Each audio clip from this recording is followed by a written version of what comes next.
All right, everybody. Now we are talking about melodic dictation. So this is going to be very much in line with the sight singing that we're doing right now. And so as we know, as we talked about in class, the sight singing is focused on these atonal melodies, which use a very small set of intervals, and we're going to build up from that. So we've already worked on sort of those intervals in our Zoom session. So we're going to keep doing that as we go. And so now let's take a little bit of a look at an example here of what we could be talking about. So for melodic dictation, we're using only the same 3 intervals that we have in our sight singing for right now, which is the minor second, the major second, and the perfect fourth. These intervals, we're going to add to them as we go, but to start, it's always going to stay with this sort of a very regimented kind of thing, because we really want to focus in on hearing these.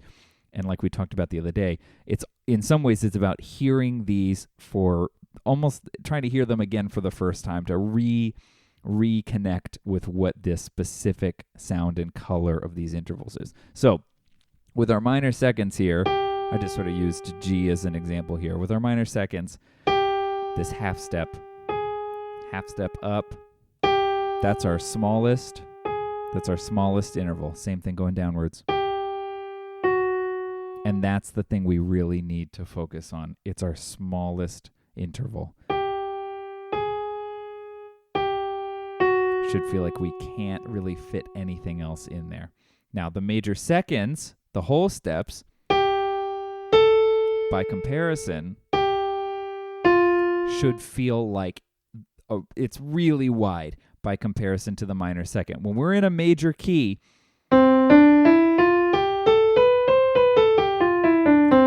we don't even hear whole steps and half steps necessarily because it's so locked into the key. Those whole steps, right? The little half step in there, it stands out when we think about it, but if we're not paying attention, we hear the key more than we hear the individual intervals, right? Here, we are going to hear the individual intervals, but what we want to develop is a sense for a larger gesture, which is built up upon these. Now, of course, all gestures and everything starts with a small thing, so that's what we're looking at now. But the goal is for us to, see how much wider that sounds? Right?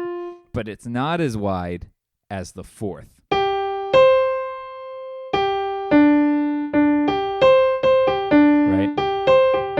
Fourth up, fourth down. Ooh, sorry about that.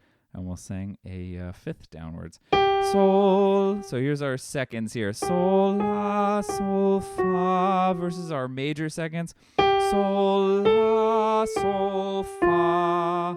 Right? That's sol, fa. Whole step down versus sol, fa, and then our fourths. Sol, do, sol, re. Sol, do, sol, re. Right? So that's our interval set. So we see on the next line down here, we're going to do a melodic dictation. This is a shorty, real nice and clear cut. 4/4, treble clef, starting on a dotted quarter note D natural, and it's just going to be 2 measures long. So we're going to get into this with some nice short ones here, just to really focus in on this. One thing that I want to point out before I just play this through one time for us is, as you get into this, don't worry about enharmonic spellings.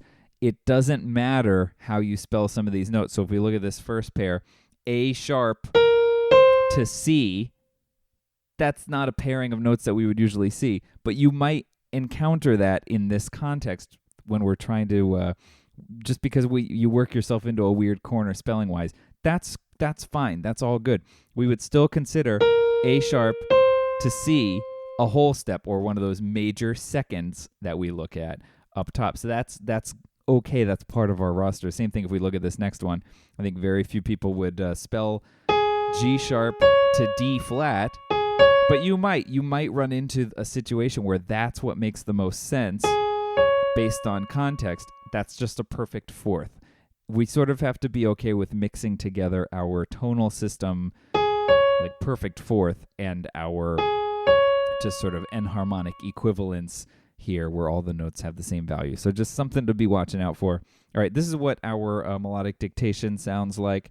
I'm just going to play this once and then head down into the module to hear it a bunch more times and to practice it. So it starts on a dotted quarter note D natural. It's 2 measures long. 1, 2, 3, 4.